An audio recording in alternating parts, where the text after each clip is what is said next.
Querido, abra sua Bíblia comigo em Isaías 56, versículo 3 ao versículo 5. A palavra do Senhor diz assim, Isaías 56, versículo 3 ao versículo 5. Não fale o estrangeiro que se houver chegado ao Senhor, dizendo, o Senhor com efeito me separará do seu povo. Nem tampouco diga o eunuco, eis que sou uma árvore seca. Porque assim diz o Senhor, aos eunucos que guardam os meus sábados, escolhem aquilo que me agrada e abraçam a minha aliança, darei na minha casa e dentro dos meus muros um manancial e um nome melhor do que filhos e filhas, um nome eterno darei a cada um deles que nunca se apagará. Hoje eu quero estar falando com os irmãos sobre solteirismo. Quem ainda é solteiro? Quem ainda é solteiro? Tem poucos, não tem muitos não, né? Amém. É assim, o Senhor tem colocado, nós estamos com um propósito de estar orando, de estar falando sobre família esse mês. Dia 1º eu falei sobre estabilidade familiar, depois veio o pastor Davi, pastor Adonai, e na próxima semana o pastor Reinaldo, e a gente está nessa sequência de ministrar sobre família. Algo que foi colocado no coração dos irmãos, uma necessidade que nós temos de estar trabalhando esse tema com a igreja, mais em particular, e também assim expor, que muitas vezes a gente faz isso num contexto mais fechado, e a gente não atinge, não chega ao resultado, não tem eficácia naquilo que nós queremos realmente atingir. Então fica num grupo muito pequeno, e a gente não consegue chegar a esses resultados. Então a gente resolveu abrir, né, para a igreja, e vai ser nosso pensamento fazer isso mais vezes, para que a gente possa assim, estar ministrando sobre o corpo, como diz a palavra, tem que ser, e não de uma forma mais isolada. Eu quero mencionar, os irmãos não abram, Apocalipse 5, 9 a 10, ele diz o seguinte, porque foste morto e com o teu sangue compraste para Deus os que procedem de toda tribo, língua, povo e nação, e para o nosso Deus os constituíste reino e sacerdotes. Está falando de Jesus, que com esse sangue dele ele comprou, e a palavra comprou, literalmente redenção, libertou essa pessoa do pecado, libertou essa pessoa da lei. Interessante que quando nós olhamos para esse texto que nós acabamos de ler, Isaías 56, ele fala que os estrangeiros, pessoas que não eram permitidas acesso, né, à comunidade, à sinagoga, ao templo, tabernáculo, pessoas excluídas desse convívio israelita. Ele fala também dos eunucos, outra classe de pessoas que não tinham acesso, porque eram consideradas pessoas más, né, pessoas excluídas, eles também não tinham acesso. Uma profecia, literalmente, templo, essa casa um dia congregaria esse tipo de pessoas que eram excluídas da Assembleia de Israel, não era permitido elas terem acesso. Pessoas que não tinham filhos, não podiam ter filhos, fosse por uma questão pessoal, fosse por uma questão biológica, havia muita esterilidade de mulheres na época. Os irmãos lembram que todas as nossas referências, como Sara, como Rebeca, como Raquel, Ana e muitas outras mulheres eram estéreis, e Deus é especialista em fazer com que essas mulheres gerassem filhos. As pessoas também estéreis, as mulheres estéreis não tinham acesso, eram vistas como pessoas excluídas. Mas Deus, ele estava olhando na frente, olhando para Jesus, como viria a ser essa família no futuro. Não mais uma família que gerasse filhos, não mais uma família de procriação, mas uma família que realmente se colocasse frente ao sangue de Jesus, frente à cruz, frente àquilo que ele fez como obra de redenção, de regeneração. E quando a palavra, queridos, fala que ele comprou para Deus, é interessante a gente frisar isso, ele comprou para Deus, e depois fala que ele constituiu, ele fez para o nosso Deus, reinos e sacerdotes. Uma coisa interessante que tribo, língua, povo e nação é uma reivindicação de Deus para que esse evangelho chegasse a todas essas esferas. E a mesma reivindicação de Satanás ele faz para isso, para que tudo chegue na esfera celestial. Da mesma forma que você ora a Deus contra uma enfermidade, Satanás também vai estar trabalhando para que a enfermidade permaneça. Da mesma forma que você clama por uma família contra uma separação, Satanás vai estar trabalhando para que isso se estabeleça. Então ele reivindica também fidelidade em todas as esferas celestiais, da mesma forma que Deus reivindica. Está no texto de Apocalipse. Deus ele nunca abandonou o seu propósito de fazer convergir em Cristo a sua promessa de fazer com que a herança de Abraão realmente se tornasse uma única nação em toda a terra. Todas as famílias da terra, todas as nações, todas as tribos, todos os povos, todas as línguas convergiriam em Cristo em tempos agora passados, mas o fato é que a gente tem essa promessa de Deus. Falei na vez passada, estabilidade familiar, que todas as coisas foram feitas por Cristo, por Ele, para Ele. Todas. Nosso casamento é para Ele, nossos filhos são para Ele, as conquistas que nós temos são para Ele, o culto é para Ele, o louvor é para Ele, o templo é para Ele, tudo é para Ele, tudo converge nele. Vai chegar um momento que tudo vai convergir em Cristo. Essa é uma realidade, está escrito, está na Bíblia. E quando a gente olha para esse texto de Isaías, para esse texto de Apocalipse, que ele fala de nação, nós trazemos aqui para o nosso contexto igreja, e nós vemos que a igreja é uma grande nação, já é uma grande nação, ela não vai ser, já é uma grande nação com muitas etnias, pessoas, afins, pensamentos, decisões, ações, realizações, palavras, todas essas coisas são afins. Então você vê, por exemplo, crianças, adolescentes, jovens, homens, mulheres, famílias, casais. São etnias dentro desse grupo que nós chamamos de nação, de igreja. E nós deveríamos, tenho comentado isso nas nossas reuniões pastorais e estudos ministeriais, nós deveríamos ter a habilidade, a capacidade de saber lidar com essas coisas. Hoje pela manhã, um senhor que estava aqui, ele falou assim: pastor, você esqueceu de uma outra, terceira idade. Então nós temos mais uma etnia dentro da igreja, a terceira idade. Verdade. Nós não sabemos lidar com crianças. Nós não sabemos lidar com adolescentes. Nós não sabemos lidar com jovens. Nós não sabemos lidar com mulher, com homem, com casais, com famílias. Terceira idade. E o que nós fazemos? A gente vai criando mecanismos, atividades, culto de criança, culto de adolescente, culto de jovem, culto de senhora, culto de homens, culto de casais, culto de separados, culto de solteiros, porque a gente não consegue realmente lidar com isso. Deveríamos saber lidar com isso. A palavra diz que nesses tempos, lá nesse texto que a gente leu, Isaías, nesses tempos nós teríamos situações assim. Ela está permeada, recheada de situações que nos levam a acreditar que realmente nós temos situações que a gente vai saber lidar com elas. Vamos imaginar que é moda hoje, de repente chega alguém aqui, homem e mulher, casado. Como é que a gente vai saber lidar com isso? A gente não sabe lidar com isso. Mulher e mulher casada, homem e homem casados. Vamos participar, ué. Isso aqui é aberto, sim ou não? Temos que saber lidar com isso. Começar do que a gente tem aqui dentro como uma realidade.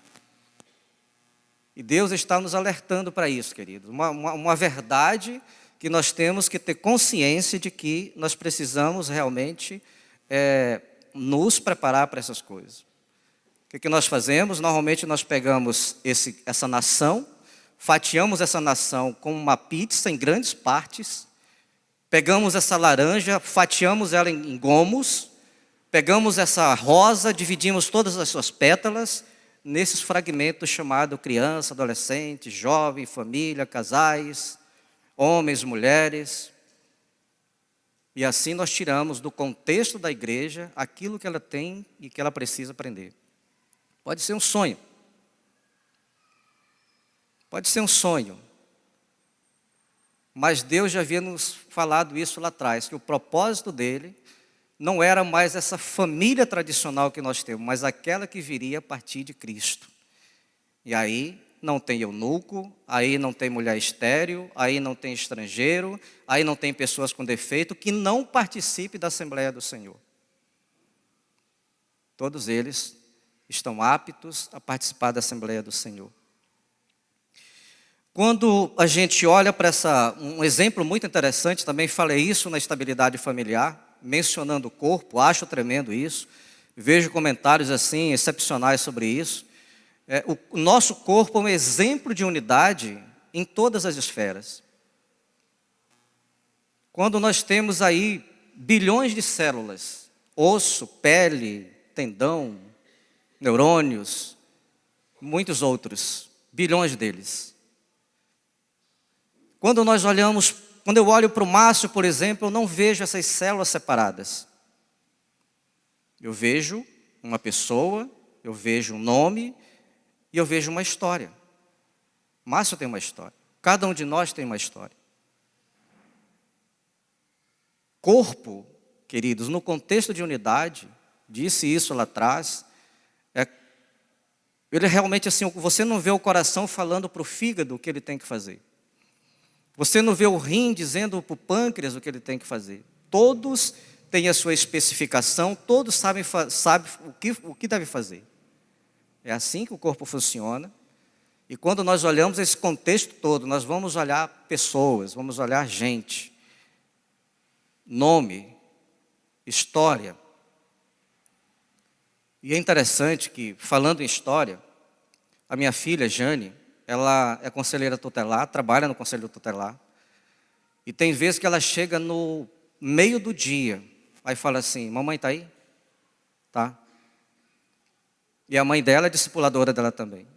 E ela vai lá e ela começa a relatar o que ela vive, o que ela tem acompanhado, os assistidos. E de repente eu vejo Jane chorando que nem uma criança.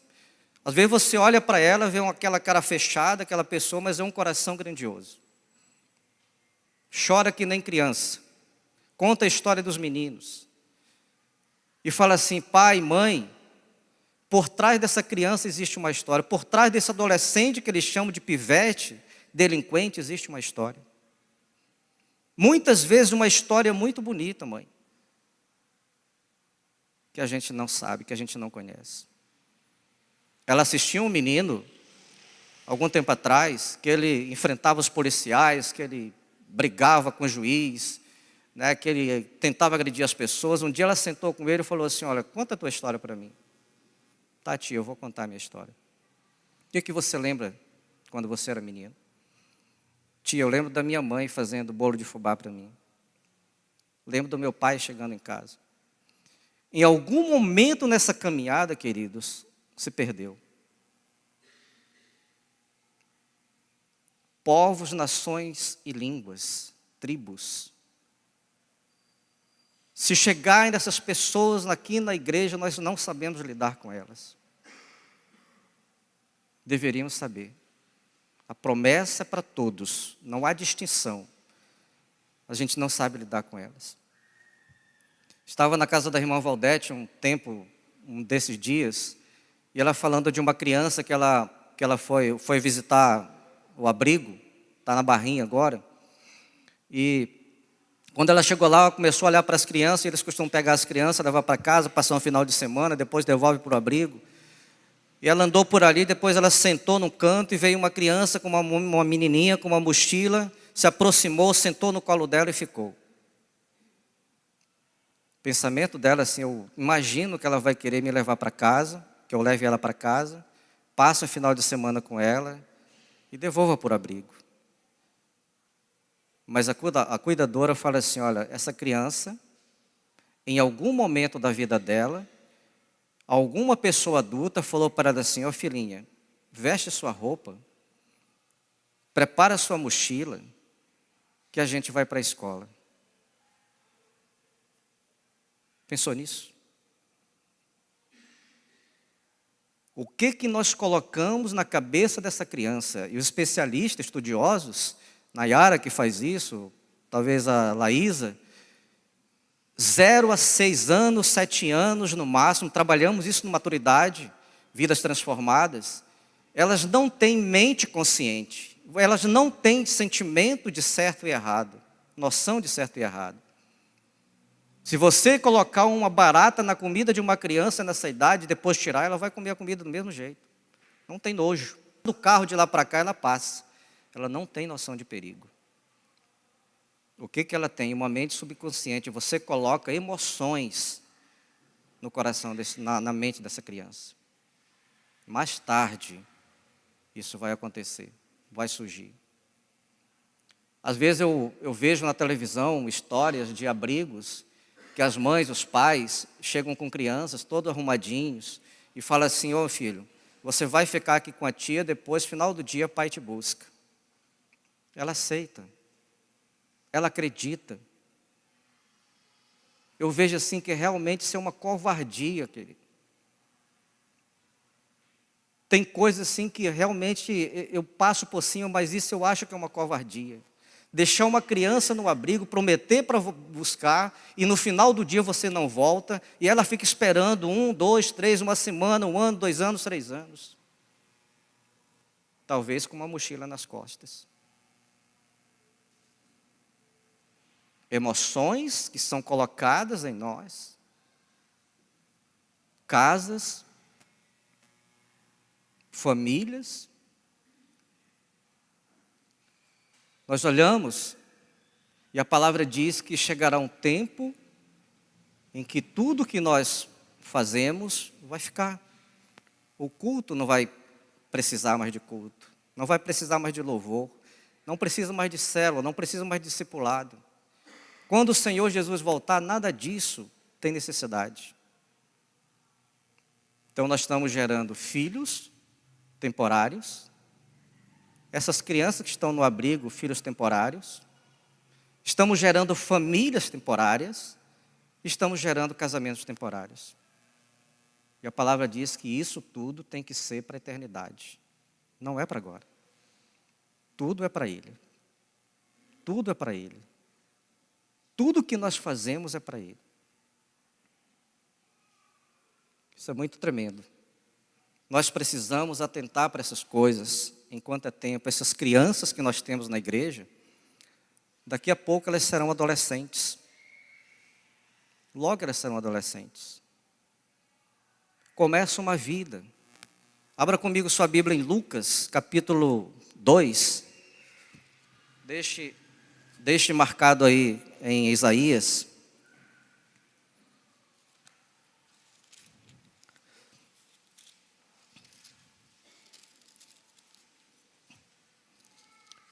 Lucas capítulo 2, versículo 40. A palavra de Deus diz assim: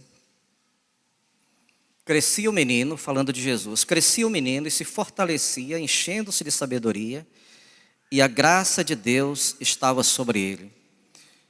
Primeira coisa que a gente vê é que esse menino Jesus, nessa faixa de idade, 2, 10, 11 anos, ele cresce em estatura. Depois, ele trabalha a questão das emoções, sabedoria. Depois, o espírito. E a palavra é consistente. Somos feitos de corpo, de alma e de espírito. Tem gente que acredita que é só espírito e corpo. Eu acredito mais no que está escrito. Corpo, alma, espírito. Aos 12 anos, versículo 42, diz que ele estava no templo, discutindo lá com os mestres, com os doutores da lei, em Jerusalém. Sentiram falta do garoto voltando para casa, e eles, viagem de 3 dias de volta, encontram o menino no templo, discutindo com os doutores. O que esse pai e essa mãe estavam fazendo com esse menino chamado Jesus? Colocando sentimentos, colocando emoções, dando direção para ele, a partir daí, 12 anos. Versículo 52, a gente vê que já tem uma inversão nisso aí. Ele diz o seguinte: e crescia Jesus em sabedoria, as emoções, antes era estatura, 40, agora são as emoções que começam em primeiro plano, sabedoria, estatura, crescimento e graça de Deus, Espírito. Corpo, alma, espírito. Nessa idade, a alma ela começa realmente a se destacar. Adolescência. O que nós fazemos com os nossos adolescentes? Às vezes a gente imagina que vindo para a igreja, tenho falado muito isso, tenho sido até impertinente com isso. Talvez um dia eu vou chegar e eu vou falar assim: olha, pastor, você não prega mais. Mas glória a Deus. Mas tenho sido impertinente com isso. O que nós estamos fazendo com as nossas crianças? Trazer para o culto não adianta, só. Celebração só não adianta. Acampamento só não adianta. Salinha de aula não adianta. Nós vimos na vez passada, lá no dia 1º de julho, que aquela mãe estava sentada à mesa fazendo o quê? Cuidando de gente. Instruindo aqueles filhos. É a mesma coisa, queridos, que nós mandarmos filhos para a escola imaginando que ela vai ensinar tudo o que ele precisa. Não existe isso. Vocês estão me ouvindo lá atrás? Amém? Se o som começar a diminuir, levanta o braço, porque às vezes eu falo baixo, mas quero que você seja edificado. Então nós temos na palavra de Deus, isso não é psicologia, não é psiquiatria, não é análise. A palavra de Deus está dizendo que a partir desta idade, as pessoas, os meninos, os adolescentes, pedir para o Josiel que deixasse o adolescente aqui, no templo, para que é a partir desse momento que eles vão recebendo informações, a partir desse momento eles vão definindo aquilo que eles querem ser. O que eu vou fazer, que curso eu vou fazer, que profissão eu vou querer, se vou casar, se não vou casar, se vou ter filho, se não vou ter filho, se vou permanecer na cidade, se vou mudar de cidade. É a partir dessa idade que eles vão se definindo. Muito importante. O que nós estamos colocando nas emoções desses meninos?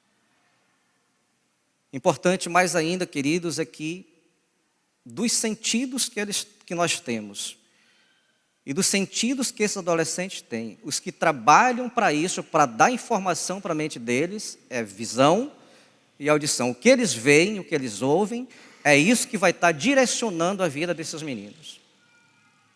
Alguns psicopedagogos, eles não orientam que essa criança, até os seus 14 anos, tenha acesso, tipo celular com internet, computador, desassistido. Não proíbe que a criança tenha esse acesso, porque hoje seria impossível isso. Mas assistido. O que ela está vendo, o que ela está ouvindo. O que ela vê e o que ela ouve direciona realmente a emoção dessa criança.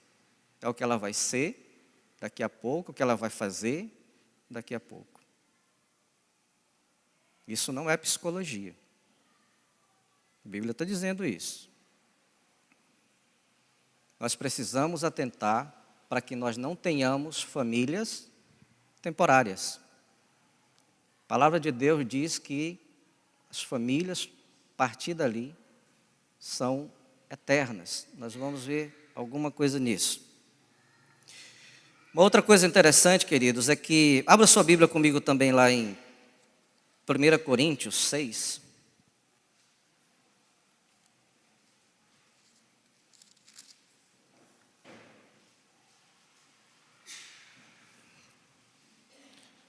Vou ler o versículo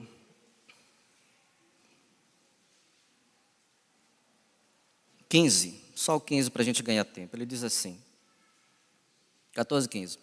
Deus ressuscitou o Senhor e também nos ressuscitará nós pelo seu poder. Não sabeis que os vossos corpos são membros de Cristo? Lá no versículo 19 ele diz assim, acaso não sabeis que o vosso corpo é santuário do Espírito Santo, que está em vós, o qual tendes da parte de Deus, e que não sois de vós mesmos? Porque fostes comprado por preço, agora, pois, glorificai a Deus no vosso corpo. Romanos, ele vai estar falando que nós devemos oferecer os nossos membros como instrumento de justiça para Deus. Romanos 6,13, a gente não vai abrir. palavra de Deus ela é consistente. Tudo isso que nós vemos é consistente. Quando nós realmente atentamos, olhamos para essa questão do adolescente, do menino, aquilo que ele recebe de informação, e se nós pegarmos realmente esse conceito de Deus, colocar no coração desse menino, desde essa idade, quando eles começam a definir, 12 anos, pegar os conceitos de Deus, colocar na mente dele, ele vai ter menos trabalho no futuro, a cruz vai trabalhar menos, o sangue de Jesus vai trabalhar menos para trazer ele de volta. Quanto mais ele se distanciar dos conceitos de Deus, quanto mais nós deixarmos de injetar na sua mente os conceitos de Deus, ele vai se afastar cada vez mais. Por isso que nós vemos estatísticas. O Moisés e o César estavam outro dia comentando nas nossas reuniões que quando eles eram adolescentes, jovens, tinha muitos adolescentes com eles, congregavam com muitos. E eles falam assim, hoje imaginamos que 60% deles não estão mais na igreja. Ao longo do caminho, alguma coisa foi se perdendo. Por que está acontecendo isso? Fragmentação. Não é o culto de celebração que transforma alguém. Palavra. Josiel pregou aqui, o pastor Marcos mandou aqui um documentário, não sei, cheguei a ver rapidamente, 5 itens que levam a criança, o adolescente, o jovem a se afastar da igreja. Um deles, falta de consistência na palavra.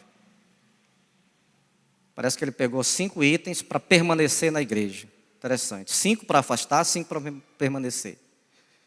O que isso quer dizer para a gente? Falta de consistência na palavra. Um dos itens que eles levantaram lá, por que eles saem da igreja? A gente imagina assim que nós estamos preparados para eles, 12 anos. Aí chega um momento e fala assim, menino, você vai para o culto? Cultinho? Já não é um cultinho. Ele já sabe o que ele vai ser, já está definindo a sua vida. Ele já sabe se ele vai ser médico ou não. Onde ele vai morar. Se ele vai casar ou não. Você vai fazer desenho da arca de Noé. Falta de consistência. Falta de consistência. Vai chegar um momento que ele fala assim, tem coisa lá fora que me dá muito mais que isso. Meus amigos me falam coisas muito mais consistentes que isso. Meus professores, meus acessos na internet, me dão muito mais consistência que isso. Pensar. Uma outra coisa, palavra lá em Romanos 12, atente para isso, eu não sei, tem alguns adolescentes, talvez não, mas reproduzam isso para ele. Ela diz assim, olha, rogo-vos, pois, pela misericórdia de Deus. Misericórdia é uma das bênçãos de Deus. Ele está dizendo assim, olha menino, você nunca questione uma orientação do seu pai e da sua mãe. Em nenhum momento você questione uma orientação do seu pai e da sua mãe, porque a misericórdia de Deus está sobre esse pai e essa mãe.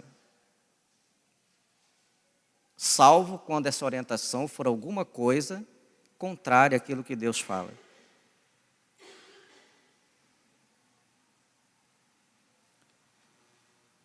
Outra coisa, quando ele fala do nosso corpo como instrumento de justiça, quando ele fala em Romanos como instrumento de justiça, braços, pernas, olhos, mãos, onde nós estamos colocando os nossos pés, onde nós estamos tocando. E eu estou falando de solteirismo, tá, queridos? Construindo para a gente ver alguma coisa sobre isso. E tudo começa no pequenino lá. Para ele chegar a essa fase de jovem, adulto, ele começa de criança. Nós deveríamos ter um projeto para trabalhar desde criança, visando já o jovem, o menino adulto na igreja. Onde nós estamos colocando os nossos olhos. O que nós estamos ensinando para ele? Hoje nós temos ataque de todos os lados na família, o diabo quer destruir a família. Desde cedo eles começam a induzir as crianças. Eu vou ter oportunidade de falar para os irmãos aqui sobre um tema, monogamia ou poliamor futuramente, talvez fora desse projeto. Tempos atrás eu falei para o pastor Davi, pastor Adonai e para a irmã Zélia, que essa questão de ideologia de gênero, isso era boi de piranha. Tem um negócio chamado, na neurologia, de cegueira inatencional. Os que os mágicos utilizam. Olha para a minha mão direita, e você olha para a mão direita, fica fixado ali, ele faz a mágica com a mão esquerda. Atenta, vou chamar atenção para esse negócio chamado ideologia de gênero. Enquanto você está fixado naquele negócio, todo mundo correndo para ali, eles estão trabalhando em outra coisa muito pior. Muito pior. Na época que eu falei para a irmã Zélia, ela não gostou. Imagino que o Adonai também não gostou. Então brigaram, espernearam, fizeram um monte de coisa para chamar atenção. Enquanto isso está acontecendo, eles estão nos bastidores fazendo coisas piores. Temos que atentar para essas coisas. Não podemos perder tempo. O diabo não perde tempo. E se ele não perde tempo, a gente tem que ganhar muito mais. Amém?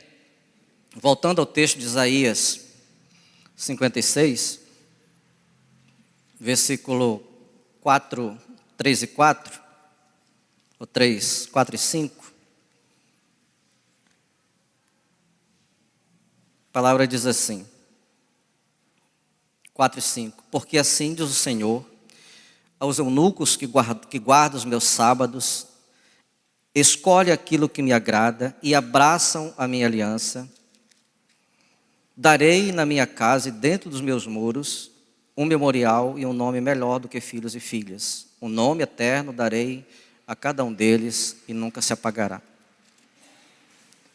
Quando ele fala do sábado, o sábado era o símbolo de uma aliança que ele fez com Abraão. Quando você olha para a Bíblia, todas as alianças tinham um símbolo. Noé, Abraão. Deus, quando fez uma aliança com Noé, ele firmou com um símbolo. Os irmãos lembram, fez um arco-íris, dizendo assim, olha, quando você vê esse arco-íris no meio, você vai crer, você vai aceitar que nunca mais eu vou inundar a terra com dilúvio, não é assim? Então, todas as alianças foram firmadas com símbolo. Abraão foi a circuncisão. E com Moisés ele faz também um símbolo, o sábado. Obediência à sua palavra, aos seus preceitos. Ele diz assim, olha, isso vai ser como um memorial perpétuo. Não é o sábado de um dia, mas um símbolo de uma aliança que Deus fez com Moisés. Você vai me obedecer, você vai me seguir, você vai observar os meus mandamentos, juízos, estatutos. E ele diz para esse estrangeiro, se ele observar esse sábado, esse símbolo, se ele observar os meus estatutos, juízos, mandamentos, então ele vai fazer parte da minha congregação. Se esse eunuco que não tem filhos, que ele é excluído lá atrás, observar o meu sábado, estatutos, juízos e mandamentos, então ele vai ter filhos, ele vai ter honra muito maior do que filhos e filhas. Está apontando para algo muito mais grandioso. E por que a Bíblia tem essa palavra? Fiz uma pergunta para mim. Primeiro ponto, para impedir que os casados, estou falando sobre o solteirismo, idolatrem o casamento e nos desautorizar a enaltecer o que devemos em relação aos casados. Romper essa barreira de separação. Romper esse preconceito em relação aos solteiros. Outra coisa que nós devemos atentar. Normalmente solteiros, você vê muito poucos solteiros se juntando a casais. Muito raramente você vê isso, porque eles são uma etnia. Casado é uma etnia, solteiro é uma etnia. Programa de casado não serve programa para os solteiros. Programa de solteiro não serve para casado, é assim. E aí nós vamos fatiando. Segundo, ele diz o seguinte: para que os solteiros tenham uma visão mais plena de como o solteirismo e casamento se relacionam um com o outro. Os solteiros têm que aprender com os casados e os casados têm que aprender com os solteiros. É bíblico. Se você olhar para Tito 2, você vai ver ele dizendo assim, olha, as mulheres mais velhas têm que ensinar as mulheres mais novas como elas se comportarem no casamento. Os homens mais velhos têm que ensinar os meninos mais novos que querem casar como é um casamento.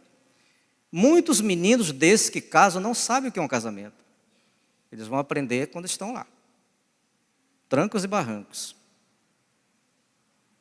A outra coisa que nós vemos isso aqui, queridos, é que há uma pressão muito grande da igreja, muitas vezes da liderança da igreja, para que os solteiros se casem. Fora do tempo. Deixa ele ter a sua vida com Deus. A bênção para eles. Há uma pressão muito grande de que a gente queira que o menino, quando case, tenha filhos. Quando a gente vê um casado, tem que ter filho. Tem que ter filho. Se não tem que ter filho, a gente fala, está em pecado, é maldição. Queridos, há uma opção para isso. Nós temos que respeitar isso. Ele não vai ser menos abençoado se ele escolher essa opção. Não vai ser menos abençoado se por um problema biológico, uma esterilidade do homem ou da mulher não possa gerar filhos. Ele vai ser aceito na congregação, na assembleia, do mesmo jeito. A promessa para ele. A bênção para ele. Deus falou isso. E aí a gente vai permeando essas coisas no meio da igreja. Eu lembro que algum tempo atrás a Elizabeth Pimentel pregou para as mulheres, pastora e psicóloga, e uma das coisas que ela levantou num estado do Nordeste, ela chegou lá, uma igreja grande, e havia um casamento coletivo de jovens. E ela falou assim, olha, chamou o pastor, a esposa, será que vamos repensar isso aqui? Mostrou o que ela conhece a respeito de tudo isso, falou, não, tem que casar, nós precisamos de santidade, não sei o que e tal, casaram. Alguns anos ela voltou lá e falou que boa parte daqueles meninos que casaram estavam separados, dentro da igreja. Não perde a bênção, querido. Se você é solteiro, você não está sem a bênção do Senhor. A palavra fala em Mateus 12, Mateus 19, 12. Jesus falando para as pessoas, fariseus, discípulos, que há pessoas que que são eunucos. Aqueles que fizeram eunucos e aqueles que se fazem eunucos por causa do Senhor. E que o casamento é um dom.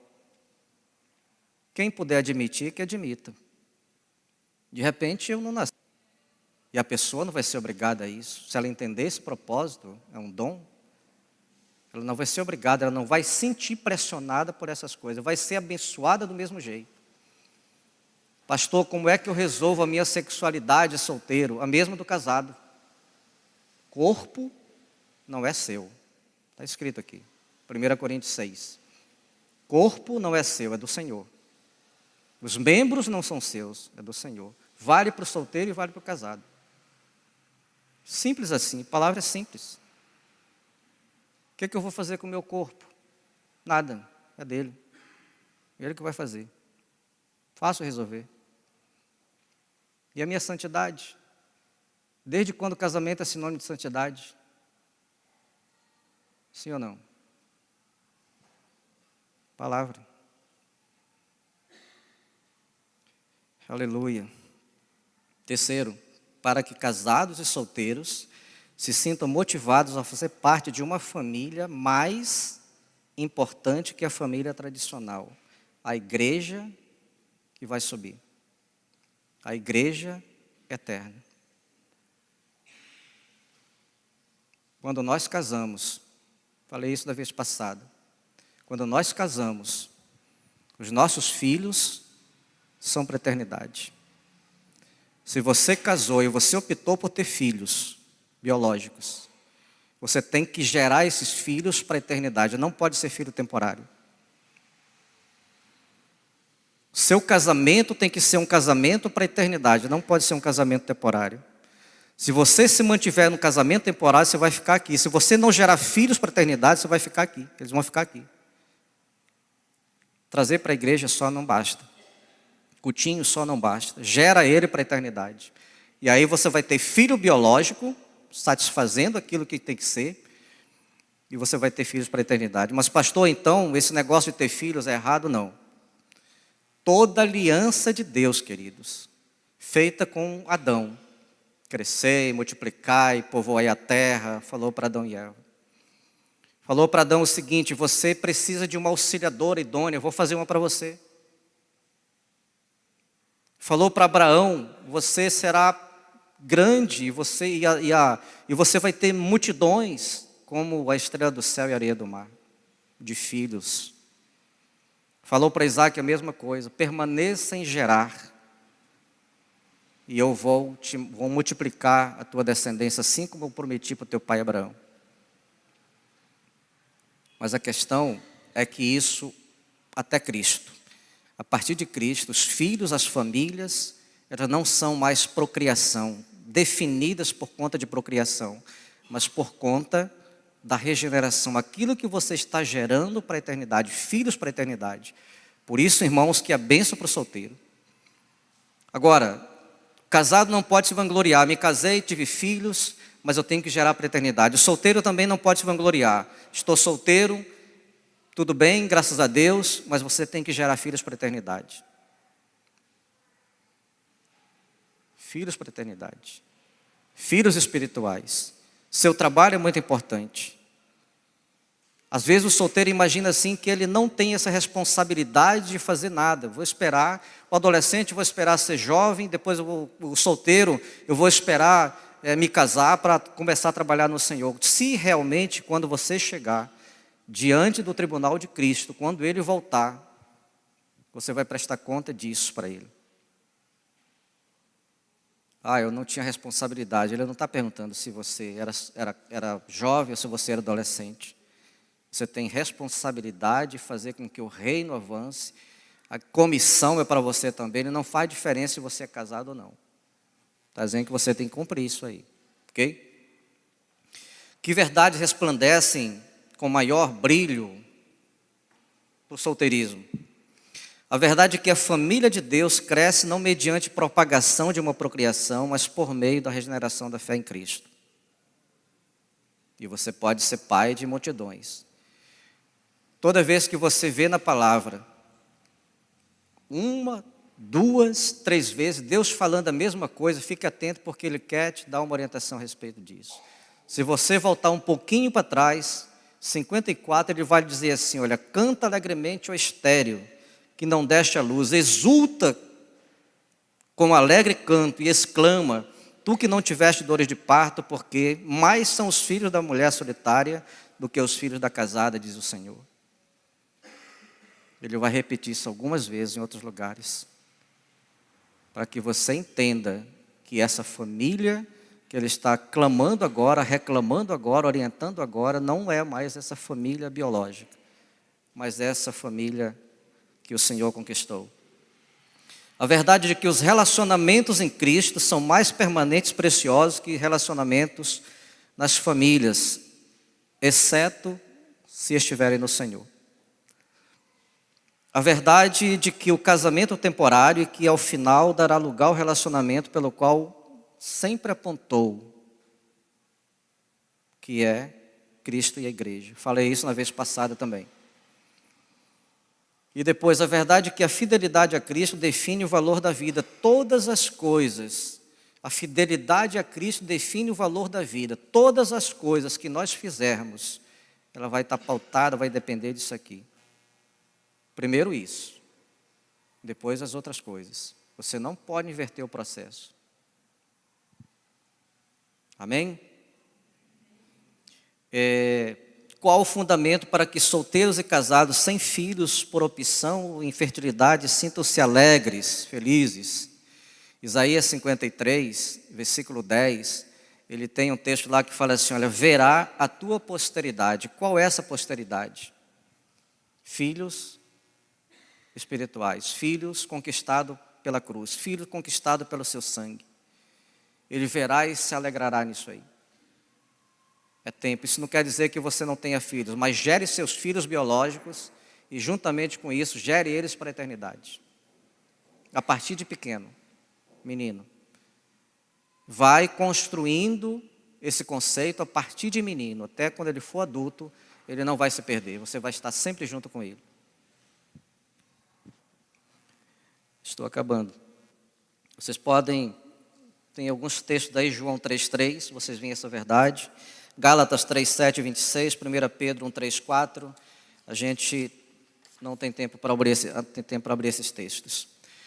Homens e mulheres solteiros podem pensar que não têm as mesmas prioridades e responsabilidades claras de homens e mulheres casados, mas têm. Por exemplo, ele vai avaliar você quando você estiver diante dele, quão fielmente você serviu a Cristo. Quão fielmente obedeceu à grande comissão, quão vitoriosos foram sobre o pecado, quão bem exerceram a mordomia do seu corpo. Não é para casados, para todas as pessoas, inclusive solteiros e adolescentes, a partir de 12 anos. Casamento tem seu potencial ímpar de glorificar a Cristo, que o solteiro não tem. E também o solteiro, mesma coisa. Tem o potencial ímpar de glorificar a Cristo que o casado não tem. Por isso que você vai ver ele na Assembleia do Senhor. Por isso que há bênção para ele. Por isso que você não precisa se desesperar porque você está solteiro. Construa isso. Se você pretende casar, construa isso com o Senhor. Pergunte ao Senhor, clame ao Senhor, busque a orientação dele. E você já vai estar sabendo que a partir daí, os seus filhos biológicos serão também filhos para a eternidade, senão esses filhos serão temporários. Seu casamento será temporário, sua família será temporária. Casados que têm filhos devem gerá-los também para essa eternidade. E os solteiros, que escolheram ser solteiros de convicção, também têm que gerar filhos para a eternidade. Filhos espirituais. E aí, queridos, a grande comissão está aí para a gente fazer isso. Quantas pessoas, se de repente um ateu chegasse para cada um de nós, especialmente os jovens, e falasse assim, olha, nós vamos para um debate, lá na TV Viçosa, e você me leva 50 pessoas que você conseguiu levar para Cristo, e eu vou levar 50 pessoas que o meu ateísmo conseguiu fazer eles ateus. Será que você teria 50 pessoas? Será que você conseguiu edificar, consolidar 50 pessoas? Para apresentar para o ateu que está te desafiando? Se não tiver 50, será que 40, 30, 20, 10? A nossa responsabilidade, queridos, casados ou solteiros, jovens ou adolescentes, a grande comissão. Solteirismo é muito mais do que a gente imagina. Responsabilidade muito mais do que a gente imagina que tenha. E a gente vai construindo isso, em nome de Jesus. Amém?